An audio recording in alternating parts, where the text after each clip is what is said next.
The డిబేట్కు స్వాగతం. ఈరోజు మనం ఓవర్ థింకింగ్ గురించి మాట్లాడుకుందాం. అంటే ఒకే నెగటివ్ ఆలోచన మన మ్యాలోలో పదే పదే తిరుగుతూ ఉండటం.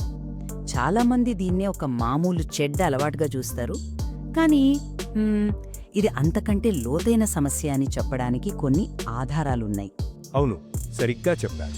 అందుకే ఈరోజు మన చర్చలో కీలకమైన ప్రశ్న కూడా అదే.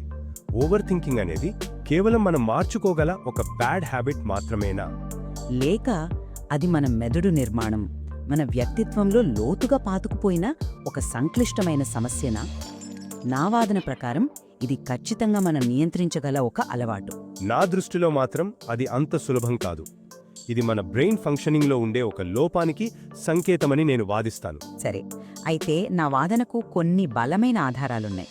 PLOS 1లో ప్రచురించిన ఒక సిస్టమాటిక్ రివ్యూ ప్రకారం ఫిజికల్ యాక్టివిటీ, ముఖ్యంగా సైకలాజికల్ ట్రైనింగ్తో కలిపి చేస్తే ఈ పదే పదే వచ్చే నెగటివ్ ఆలోచనలను అంటే RNTని గణనీయంగా తగ్గిస్తుంది.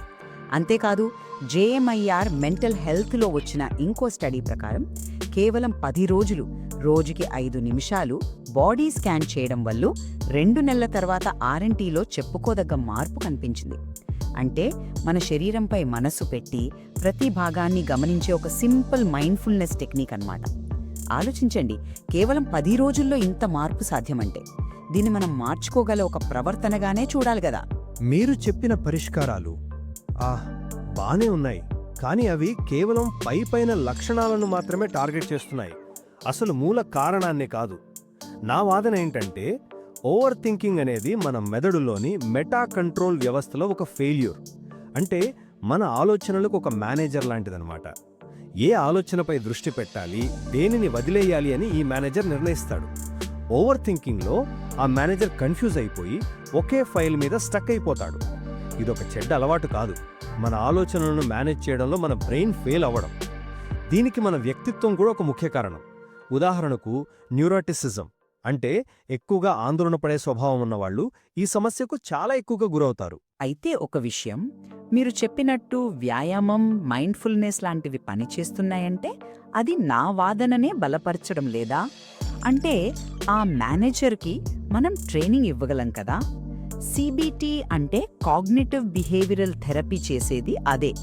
మన నెగటివ్ ఆలోచన విధానాలను గుర్తించి వాటిని మార్చడానికి సహాయపడే ఒక పద్ధతి అది. క్యామింగ్ మైండ్స్ అనే ఒక స్టడీ ఇప్పుడు CBTలోని ఏ అంశాలు దీనికి బాగా పనిచేస్తాయో కనుక్కోవటానికి కూడా ప్రయత్నిస్తోంది. అంటే మనం ఈ టూల్స్ని మరింత మెరుగుపరచవచ్చు. ఒక్క నిమిషం, మీరు చెప్పిన దాంట్లో కొంత నిజం ఉంది, కాదనను. కానీ దాన్ని మనం వేరే కోణంలో చూడాలి. ఈ పద్ధతులు పని చేస్తున్నాయి సరే, కానీ ఎందుకంటే అవి మన అంతర్గత నియంత్రణ ఫెయిల్ అయిన చోట బయటి నుంచి ఒక సపోర్ట్ ఇస్తున్నాయి. వ్యాయామం అనేది కేవలం మనసును మళ్లించే మార్గం కాదు, అది మన బ్రెయిన్ కెమిస్ట్రీని మార్చే ఒక శక్తివంతమైన సాధనం. మన మెదడు తనంతట తానుగా ఛేదించలేని ఆ విషవలయాన్ని వ్యాయామం ద్వారా విడుదలయ్యే రసాయనాలు ఛేదిస్తాయి. ఇది బయటి నుంచి మెదడుకిచ్చే ఒక రీబూట్ బటన్ లాంటిది. PLOS 1 సమీక్షలోనే చెప్పారు కదా, సింగిల్ సెషన్ ఇంటర్వెన్షన్స్ వల్ల పెద్దగా ప్రయోజనం ఉండదని.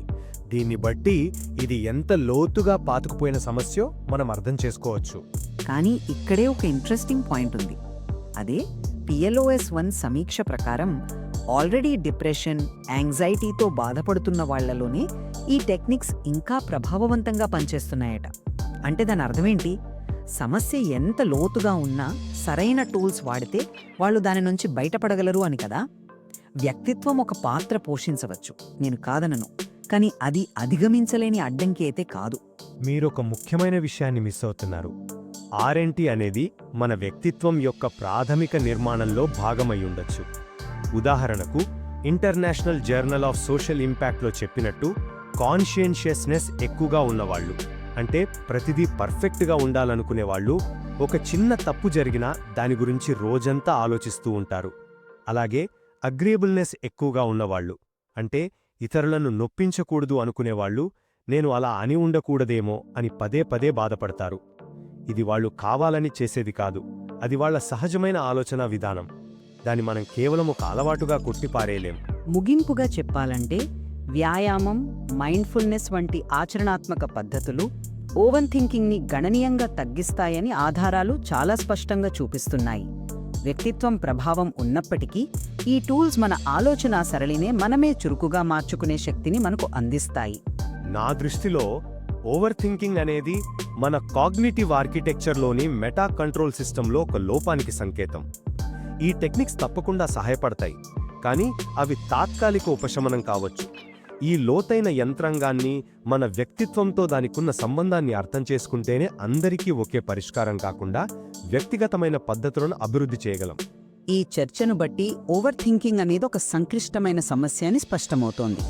ఇది మార్చుకోవాల్సిన అలవాటా లేక మనలో భాగంగా అర్థం చేసుకోవాల్సిన ఒక కాగ్నిటివ్ ప్రాసెసా అనే దానిపై భిన్నమైన అభిప్రాయాలున్నాయి.